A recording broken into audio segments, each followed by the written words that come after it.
What if I told you that the most dazzling diamonds in history were bought at the cost of broken women's lives? The Gilded Age and late Victorian era went down in history as a time of incredible luxury, revelry, and grandeur. But behind the facades of the marble mansions of New York and London lay a very different, dark reality that was not spoken of aloud. It was a time when women dressed in silk and velvet often felt like prisoners in the most expensive prison in the world. The glare of the chandeliers overshadowed their tears, and the strict rules of etiquette suffocated them more than tight corsets. Watch the video to the end to find out how a single mistake in choosing a dress could destroy a lady's reputation forever, and what a terrible price the heiresses of millions paid for the title of Duchess. What if I told you that everything you believed about the romance of the past is not true? In the world of high society at the end of the 19th century, marriage was rarely a union of two loving hearts.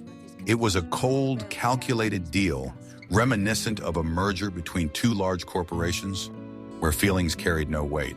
The parents of wealthy American brides craved aristocratic titles to establish themselves among the elite, while impoverished British lords desperately needed dollars to repair their crumbling castles. The girls in this game became nothing more than bargaining chips, bearer checks wrapped in expensive lace. No one asked for their opinion, and any attempts at resistance were suppressed by harsh psychological pressure from their mothers. Young heiresses were prepared for this moment from an early age, instilling in them a sense of duty to their families.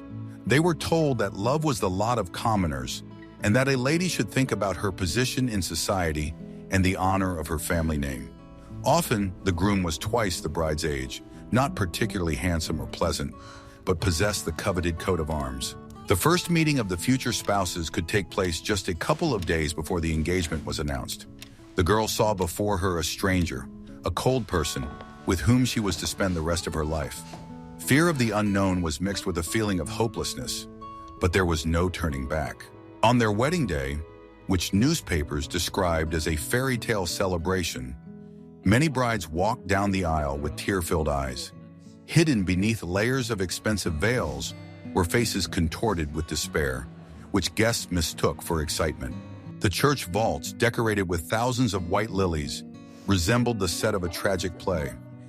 Vows of fidelity were spoken in quiet, trembling voices, sounding like a sentence on one's own freedom. At that moment, the heavy golden door of the cage closed invisibly behind the bride. Society rejoiced, discussing the cost of gifts and the brilliance of tiaras, oblivious to the personal tragedy of the main character. After a lavish reception, the newly minted duchess or countess set off on a new life, which often turned out to be a nightmare. Moving across the ocean meant a complete break with former friends, habits, and her family home. She found herself in a foreign country where the climate was harsh and the people were prim and unfriendly. The husband, having received his long-awaited dowry, often lost all interest in his young wife immediately after the honeymoon. He returned to his habits, clubs, and hunting, leaving his spouse alone in a huge, cold mansion. Do you agree with this? Please tell us what you think about this. Is it possible to find happiness in a marriage of convenience? Every opinion is valuable. Are you ready to learn the truth about what awaited American brides in English estates? Upon arriving at her husband's ancestral castle, a young woman often experienced a real cultural and domestic shock. Instead of cozy, steam-heated New York mansions, she found herself in stone structures where damp cold had reigned for centuries. These ancient walls had no running water, no proper lighting, and none of the basic amenities she was accustomed to. Drafts swept through the long corridors, forcing her to wrap herself in shawls even in summer. And in winter, the water froze in the wash basins right in her bedroom. The attitude of her new relatives and servants was often openly hostile or contemptuous. The aristocrats looked down on the dollar princess, considering her an ill-mannered upstart, good only for paying the bills. Her mother-in-law refused to give up her place as a mistress of the house for years, criticizing her daughter-in-law's every move and every decision. Servants loyal to the old owners sabotaged the new lady's orders, pretending not to understand her accent. The feeling of loneliness was intensified by the fact that there was not a single kindred spirit around with whom she could simply talk. Life on the estate was subject to a strict, centuries-old routine that could not be broken. Breakfast, a walk, changing clothes, lunch, tea, dinner. Everything happened at the ringing of a bell. Any attempt to change the menu or the time of serving meals was perceived as an attack on the foundations of the British monarchy. The woman felt not like a hostess, but like a guest who had overstayed her welcome and was getting in everyone's way. She had to fight for the right to rearrange the furniture in her own room or order new curtains. The huge libraries were full of books, but the young wife was often discouraged from reading them so as not to be labeled a blue stocking. All she could do was wander around the art gallery, looking at portraits of her husband's ancestors, who stared at her with disapproval. These painted people seemed more like the real owners of the house than she did. She felt like a ghost wandering through the scenery of someone else's life. But even this icy existence was not the most terrible ordeal for the psyche. In the next chapter, you will learn what invisible torture awaited women every day, forcing them to hate their own bodies. What I am about to show you is banned in 12 countries as a method of treating people. But at the time it was the norm and fashion. This is not just about clothing, but about daily, exhausting physical torture elevated to the rank of art.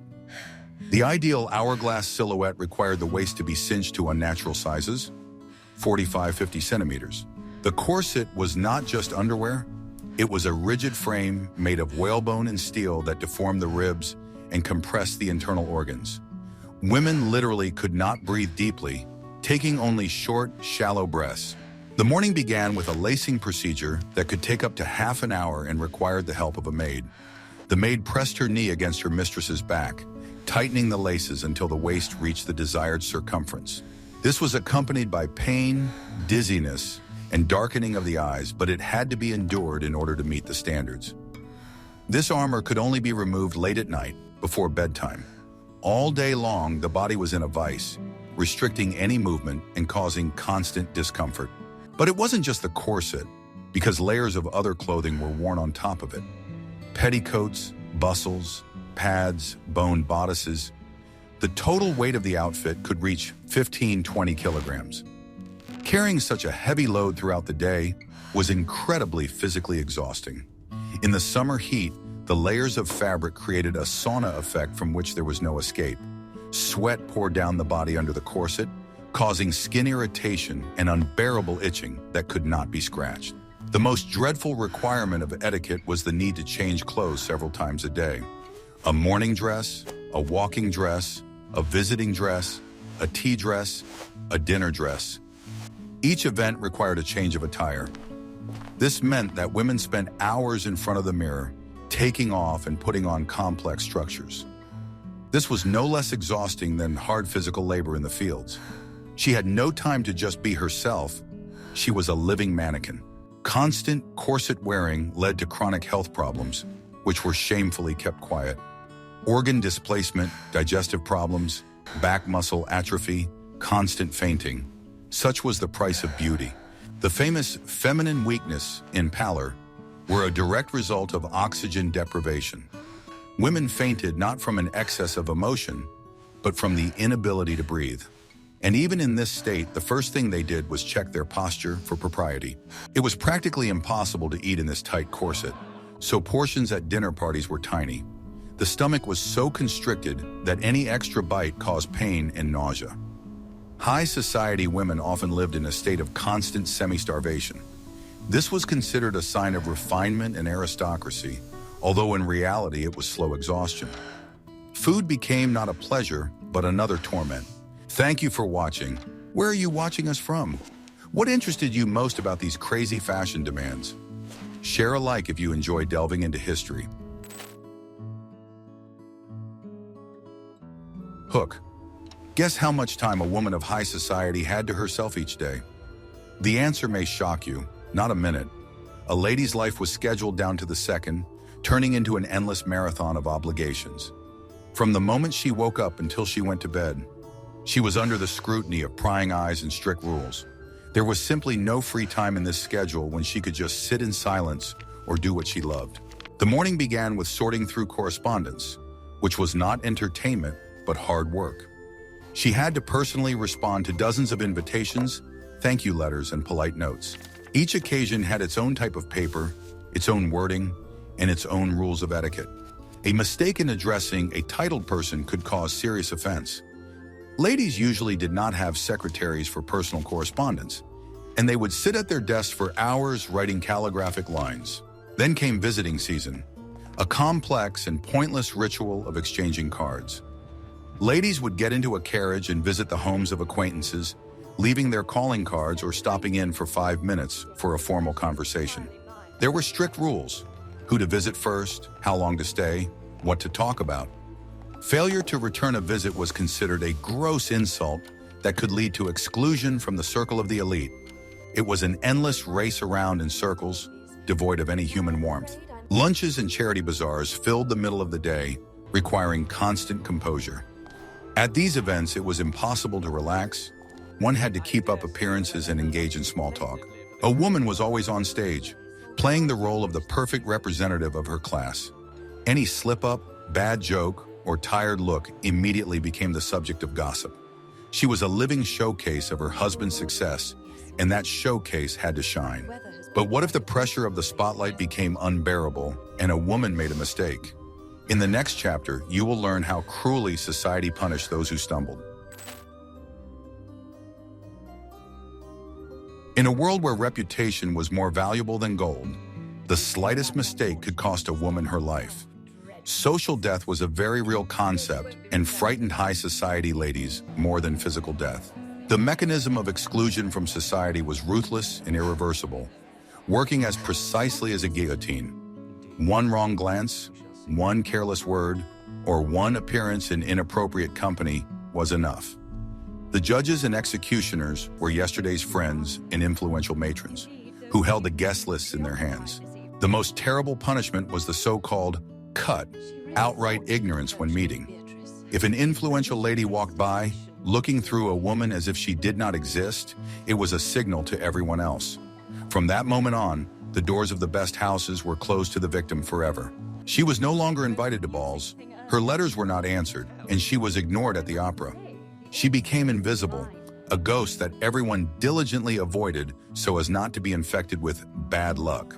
The reason for ostracism could be not only a real misdemeanor, but also simply malicious gossip.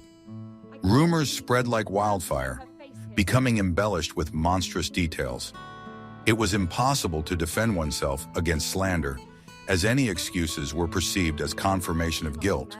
Women were defenseless against collective opinion, which required no proof. Often the victims were the most beautiful and vibrant women, whose popularity aroused envy. Divorce was an absolute taboo and a stigma that could not be washed away. A divorced woman was automatically removed from the list of respectable people, regardless of the reasons for the breakup. Even if the husband was a tyrant, a gambler, or a cheater, the wife was always considered guilty for failing to preserve the family. She lost not only her status, but often the opportunity to see her loved ones, who turned away from her to save their own reputations. It was complete isolation. The financial collapse of the family also fell heavily on the shoulders of women. If the husband went bankrupt, the wife had to bear this cross with dignity, saving on everything but maintaining appearances. Appearing in an old dress or not having a carriage was noticed instantly and caused a wave of contemptuous whispers. Former friends disappeared like rats from a sinking ship, leaving the family alone with their misfortune. Poverty in this circle was considered a vice, a contagious disease. An atmosphere of universal distrust and hypocrisy poisoned the air in the most luxurious drawing rooms. Smiles were fake, and compliments often concealed veiled insults. But what happened to those who made no mistakes, but simply could not withstand the pressure?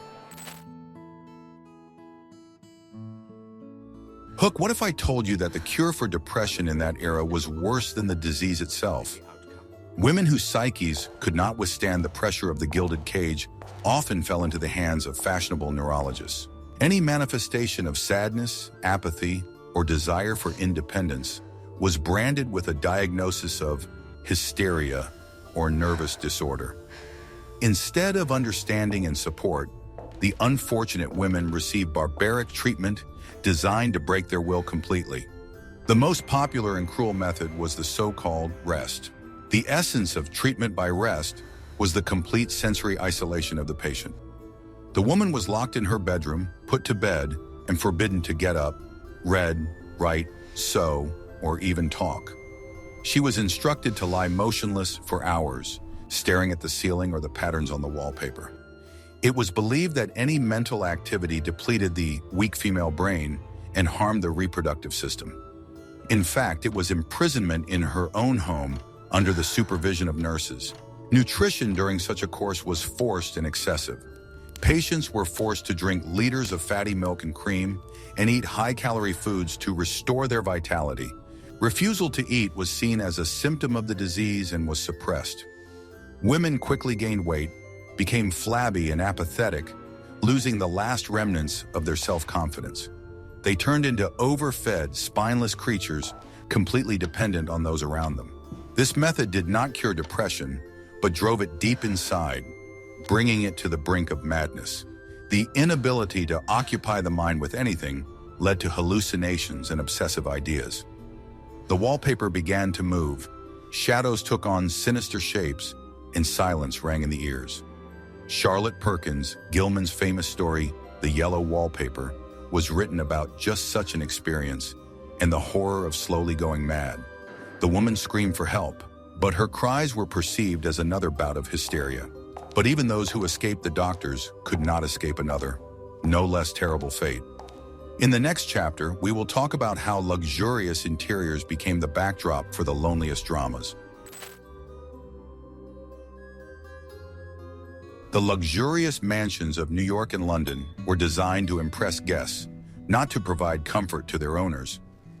Huge ballrooms, marble staircases, enfilades of rooms with high ceilings, all this created the feeling of living in a museum. People felt lost in these spaces, small and insignificant.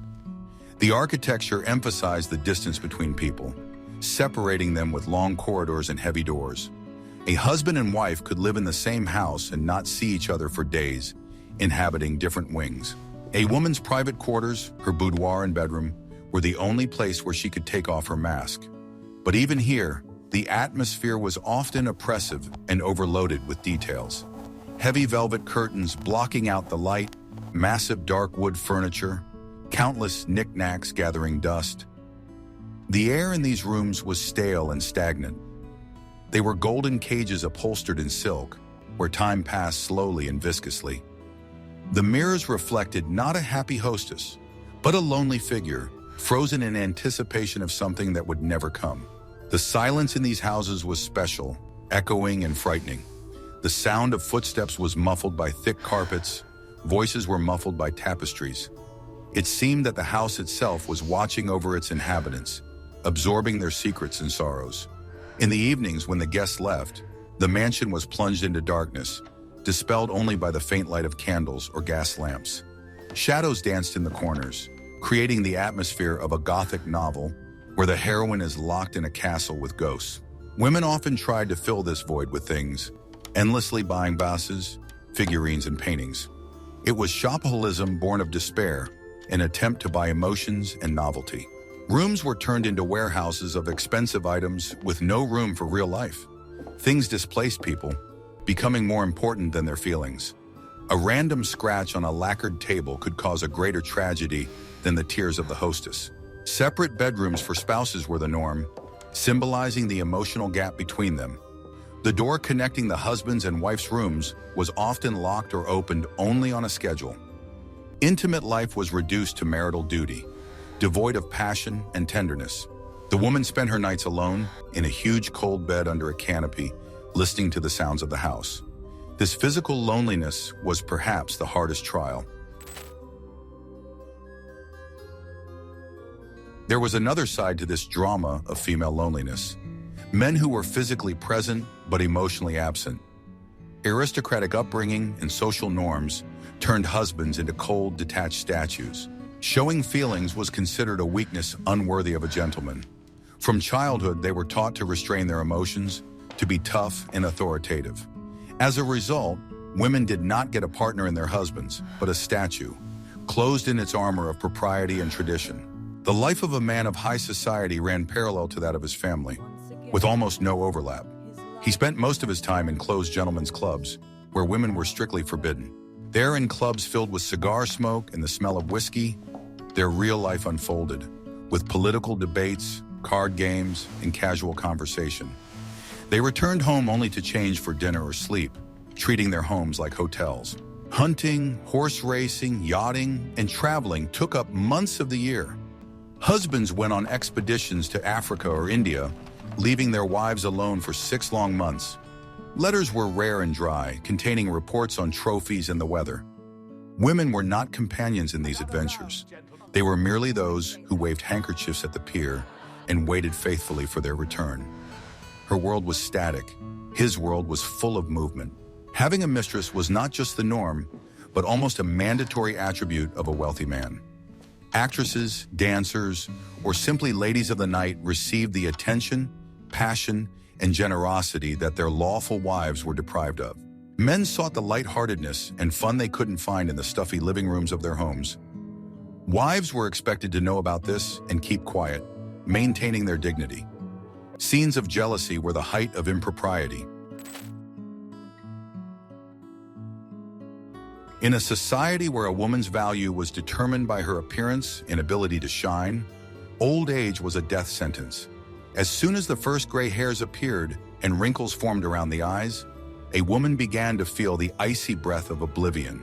The cult of youth in the age of splendor was cruel and uncompromising. A woman was a commodity, and her marketable appearance had to be maintained at all costs, otherwise she would be written off. The fear of aging turned into real panic, a daily battle with nature that could not be won. All available means were used, often dangerous and poisonous. Creams containing arsenic and mercury, lead white, skin cauterization with acid. Ladies were willing to endure any pain and risk for the illusion of freshness. They slept in masks made of raw meat, drank dubious elixirs, and tightened their corsets even tighter in an attempt to regain their girlish slenderness. The mirror became their main enemy, bringing bad news every morning. With age, the attention of men, to which they had become addicted like a drug, began to wane. They were invited to balls less and less often, their places taken by young debutantes. Fresh, rosy-cheeked, full of life.